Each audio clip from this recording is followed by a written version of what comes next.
Imagine alguém tentando te provocar. Um comentário atravessado, uma crítica na frente de outras pessoas, uma ironia disfarçada de brincadeira.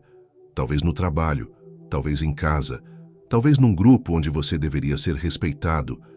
O que acontece dentro de você? O corpo reage antes da mente, o peito aperta, a respiração muda, a mandíbula trava, o orgulho se inflama e, de repente, surge aquela necessidade quase automática de responder, de se defender, de colocar a outra pessoa no lugar dela. Você já viveu isso. E o mais curioso é que muitas vezes o ataque nem foi tão grande assim, mas dentro de você virou guerra. A maioria das pessoas acredita que força é reagir, que maturidade é não deixar barato, que respeito se impõe no grito. Mas quase sempre, reagir é perder o controle. Porque no momento em que você reage no impulso, quem está comandando não é sua razão, é o seu orgulho ferido. E quando o orgulho assume o volante, você já não está no comando. Existe uma tensão invisível nesses momentos. Você sente que, se ficar em silêncio, parece fraco, mas se responder no impulso, pode se arrepender. Ficar calado dói, reagir custa caro. E é exatamente aqui que a maioria perde poder. Não porque foi atacada, mas porque entregou o próprio controle. Você já percebeu que algumas pessoas parecem impossíveis de desestabilizar? Elas não são frias, elas não são passivas, elas são firmes. Elas entendem algo que a maioria ignora. O verdadeiro território não é a discussão, é a mente. Você pode não controlar o que dizem sobre você. Você pode não controlar o tom de voz do outro. Você pode não controlar o ambiente. Mas existe um espaço que ainda é seu. E se você perder esse espaço, perde tudo. Marco Aurélio escreveu em seu diário algo simples, mas brutalmente poderoso. Você tem poder sobre sua mente, não sobre os acontecimentos. Percebe? O ataque não é sobre você, é sobre o que você decide fazer com ele. Hoje você vai aprender uma estratégia prática, simples, aplicável, silenciosa, um truque psicológico usado pelos estoicos para não serem arrastados pela emoção. Porque quando alguém tenta tirar você do eixo, isso não é apenas uma provocação, é um teste. E poucos homens passam nesse teste. Se esse tipo de situação já aconteceu com você, clique em gostei agora. Não é sobre algoritmo, é sobre você assumir que quer maturidade emocional. E escreva nos comentários: minha mente é meu território. Escreva isso não para mim, mas como um lembrete para você mesmo. E se você quer aprender a manter o controle quando tentarem tirá-lo de você, se inscreva no canal. Aqui, nós não treinamos ego. Aqui, nós treinamos caráter. E nos próximos minutos, você vai entender como nunca mais ser arrastado por uma provocação. Vamos começar. Primeiro movimento. Dominar o primeiro segundo. O momento mais perigoso não é o ataque. É o primeiro segundo depois dele. É ali que tudo acontece. Não por fora, mas dentro. Alguém fala algo atravessado. Você escuta e antes mesmo de pensar, o corpo já decidiu reagir. O coração acelera. O rosto esquenta. A mente começa a formular respostas. Você sente aquela urgência. Responder agora, resolver agora, revidar agora. E é exatamente aí que a maioria perde poder. Não é o ataque que domina você, é a velocidade emocional. Existe uma armadilha invisível nesse primeiro segundo, porque ele parece pequeno, mas ele define tudo. Nesse instante, você escolhe se será conduzido pelo impulso ou se continuará no comando. A maioria responde rápido demais, e velocidade emocional quase sempre significa fraqueza. Responder rápido dá a sensação de força, mas quase sempre é apenas ansiedade tentando proteger o ego. Você já percebeu?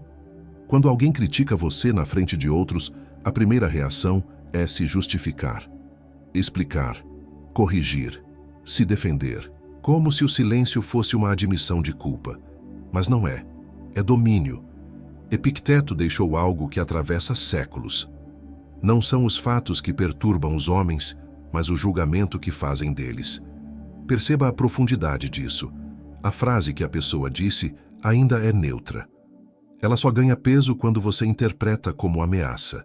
Entre o que foi dito e a sua reação, existe um espaço. E é nesse espaço que mora a sua liberdade. O problema é que quase ninguém treina esse espaço. Quase ninguém domina o primeiro segundo. Então aqui está o movimento prático, simples, mas poderoso. Silêncio. Respire. Não responda imediatamente. Olhe para a pessoa, não com agressividade, não com desprezo, com presença. Apenas isso já muda tudo, porque quem ataca espera reação, espera defesa, espera explicação, espera confronto. Quando a reação não vem, o jogo muda. O agressor sente o vazio da própria provocação. O silêncio cria um pequeno desconforto, e desconforto muda a dinâmica de poder. Agora imagine uma cena real. Reunião de trabalho. Você apresenta um projeto. Alguém diz na frente de todos: "Isso está muito mal estruturado." Se você reage no impulso, pode dizer: "Você nem analisou direito." O clima pesa, a tensão cresce, e depois vem o arrependimento. Talvez você já viveu algo assim. Talvez tenha respondido em casa numa discussão, e depois ficou horas revivendo a conversa na cabeça, pensando no que poderia ter dito melhor, sentindo o peso da própria reação.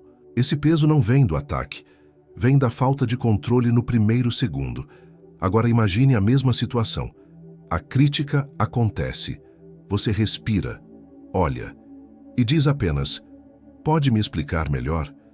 Percebe a diferença? Você não se diminuiu, você não reagiu, você assumiu o controle. Dominar o primeiro segundo não é passividade, é estratégia. É a decisão consciente de não entregar sua mente para qualquer estímulo externo. Homens fracos reagem, homens treinados escolhem. Se você já se arrependeu de ter respondido no impulso, comenta aqui: "Preciso dominar o primeiro segundo." Escreva isso como compromisso. E se você quer desenvolver essa habilidade de forma prática, se inscreva no canal. Aqui, nós treinamos o espaço entre o estímulo e a resposta, porque é ali que nasce o verdadeiro poder.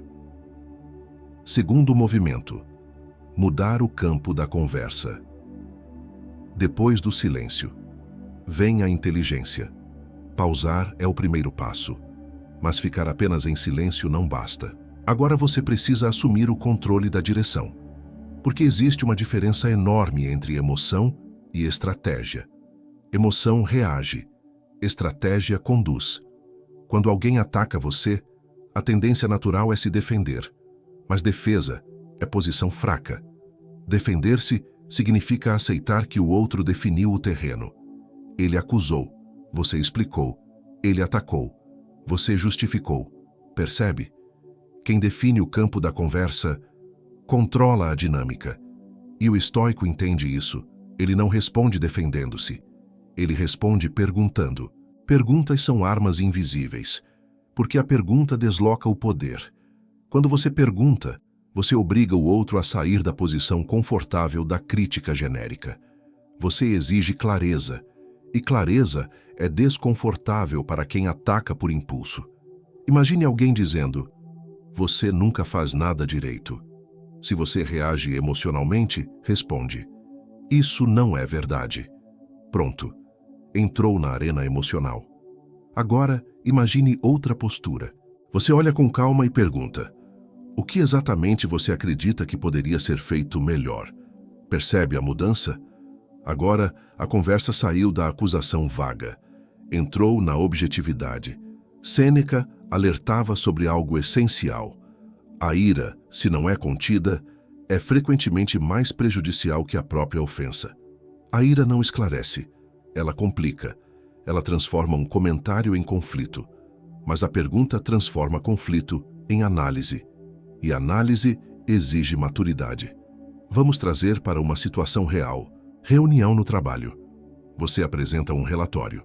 Alguém diz: "Esse trabalho está horrível." Se você se justifica imediatamente, pode dizer: "Você nem entendeu o contexto." O clima fecha. O confronto começa. Agora, imagine outra resposta. Respira, olha e pergunta: "Qual parte você acredita que precisa de mais clareza?" Pronto. A acusação virou especificação. O ataque virou detalhe técnico. Quem queria confronto agora precisa explicar. E quem explica, perde a posição agressiva. Porque a agressividade vive de generalização. Quando você exige detalhes, a emoção perde força. Isso é liderança silenciosa. Não é sobre vencer a pessoa. É sobre elevar o nível da conversa. Existe uma metáfora simples aqui. Pense em um jogo de xadrez. Quem move a peça sem pensar perde posição. Quem age por impulso abre brechas. Discussões funcionam da mesma forma. No xadrez emocional, quem reage primeiro quase sempre perde terreno. Quem observa e move com cálculo controla o ritmo. E controlar o ritmo é controlar o resultado. Quando você pergunta, você desacelera o conflito. Você traz razão para onde havia impulso. Você força a estrutura onde havia caos. Isso não é manipulação, é maturidade. É disciplina emocional aplicada. É força sob controle. Se você quer aprender a usar perguntas como ferramenta estratégica, deixe um gostei. Isso ajuda o vídeo a alcançar homens que ainda vivem no modo reativo. E comenta aqui, vou responder com razão. Escreva isso como compromisso, porque nos próximos minutos você vai entender que mudar o campo da conversa é apenas parte do domínio. Ainda existe um nível mais profundo, e é nele que poucos chegam. Terceiro movimento, reenquadrar a situação. Aqui está o ponto que muda tudo. Não é sobre vencer a discussão. É sobre manter sua posição interna. A maioria entra em conflito tentando provar que está certa. Mas o homem forte não precisa provar. Ele precisa permanecer. Existe uma diferença silenciosa entre ego e identidade. O ego quer vencer. A identidade quer permanecer íntegra. Quando alguém ataca você, o ego entra em alerta. Não deixe barato. Mostre que você está certo. Imponha respeito. Mas identidade não grita. Identidade sustenta. Marco Aurélio registrou algo que deveria ser repetido todos os dias. A melhor vingança é não se tornar semelhante ao ofensor. Perceba a profundidade disso. Quando você reage com o mesmo tom agressivo, você pode até ganhar a discussão, mas perdeu algo maior. Perdeu sua posição. Reenquadrar a situação significa transformar o ataque em dado neutro, não em ameaça, não em ofensa. Dado, informação. Existe uma diferença entre conteúdo e tom. O tom pode vir carregado de ironia, impaciência ou arrogância, mas o conteúdo pode conter algo útil. Se alguém diz, você nunca escuta, o ego responde, isso não é verdade. A identidade responde, pode me dar um exemplo? Quero entender melhor. Percebe? Você não aceitou a acusação, mas também não reagiu ao tom. Você separou ruído de informação. Isso é maturidade avançada. Agora entra a técnica prática. Primeiro, peça exemplo. Segundo, ouça sem interromper. Terceiro, filtre. Se houver algo verdadeiro, você usa. Se não houver, você descarta. Sem drama, sem necessidade de provar nada. Sem carregar aquilo para o resto do dia. Porque quem tem posição interna não precisa de validação constante. Agora, imagine uma discussão em um relacionamento. Talvez sua parceira diga, você nunca presta atenção no que eu falo. Se você reage com irritação, a conversa vira batalha. Mas se você respira e pergunta, em que momento você sentiu que eu não estava presente? Algo muda, a energia baixa, a acusação vira diálogo. E muitas vezes, a própria pessoa percebe que exagerou. Mudança de postura gera mudança de dinâmica. Quando você reenquadra, você não entra no jogo emocional. Você muda as regras do jogo. E aqui está algo que poucos entendem. Domínio silencioso impõe respeito. Não imediatamente, mas inevitavelmente. Pessoas reativas se sentem desconfortáveis perto de alguém estável, porque estabilidade expõe imaturidade. E você não precisa apontar isso. Sua postura já comunica. Reenquadrar não é técnica de debate, é disciplina interna, é a decisão de não permitir que o comportamento do outro determine seu estado. Se discutir raramente resolveu algo na sua vida, comenta aqui. Controle é superior à reação. Escreva isso como afirmação. E se esse conteúdo está fortalecendo sua mente, se inscreve agora. Aqui nós treinamos mente forte, não ego inflado, e ainda falta o movimento mais profundo de todos, aquele que quase ninguém tem coragem de enfrentar. Quarto movimento: o verdadeiro inimigo. Agora chegamos ao ponto mais profundo, e talvez o mais desconfortável. O verdadeiro ataque não vem de fora, vem de dentro. Não é a crítica, não é o comentário atravessado, não é a ironia, é o orgulho ferido. Quando alguém provoca você, o que realmente dói? A frase ou a sensação de ter sido diminuído?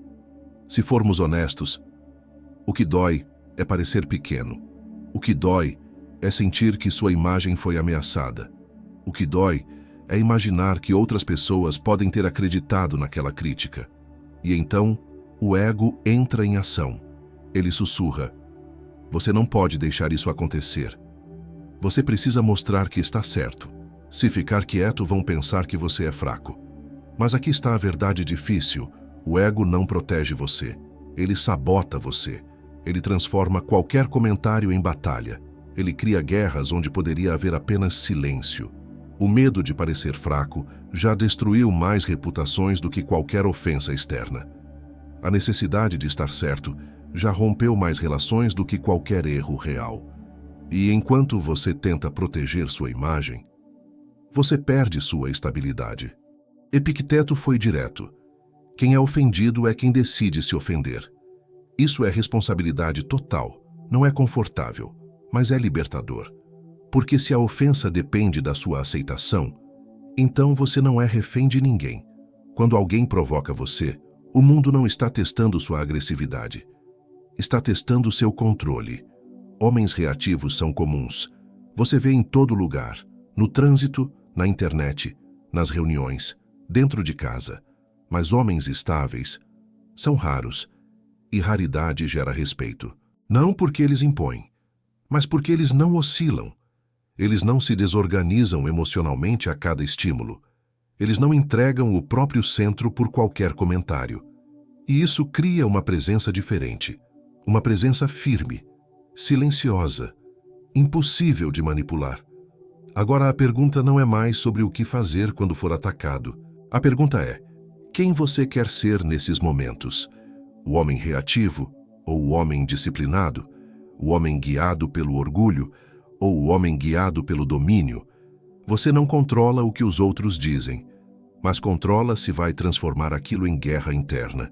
E toda vez que você escolhe domínio, algo muda dentro de você. Você começa a se respeitar mais, e quando você se respeita, o mundo percebe. Então comenta aqui: eu escolho domínio. Escreva isso como decisão, não como motivação passageira, porque no final, o verdadeiro inimigo nunca foi o ataque. Sempre foi a parte de você que queria reagir para proteger o próprio ego.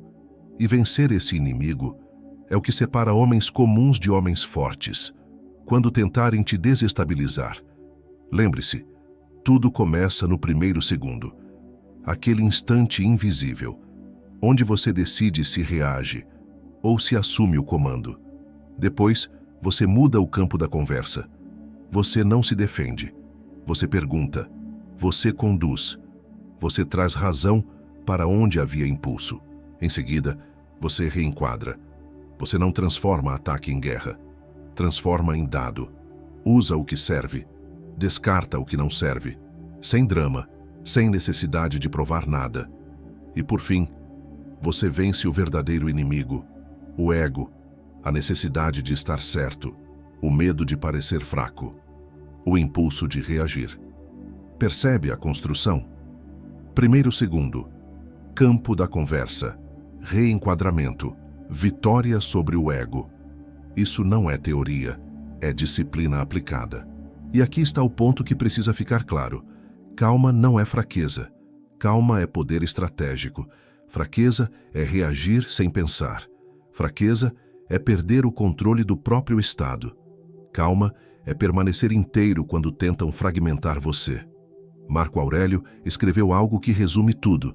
Se você é perturbado por algo externo, a dor não é causada pela coisa em si, mas pela sua avaliação dela. A avaliação cria a dor, e se você controla a avaliação, você controla sua liberdade. Esse é o verdadeiro poder. Não é vencer discussões, não é calar o outro, é não perder a si mesmo.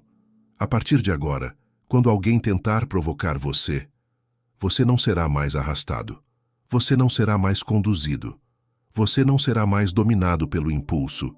Você pode até sentir a emoção surgir, mas não será governado por ela. Isso é maturidade, isso é força silenciosa, isso é caráter. Se esse vídeo trouxe clareza para você, se inscreva no canal. Clique em gostei e escreva nos comentários qual desses movimentos você precisa treinar mais. O primeiro, segundo? Mudar o campo da conversa, reenquadrar ou vencer o ego?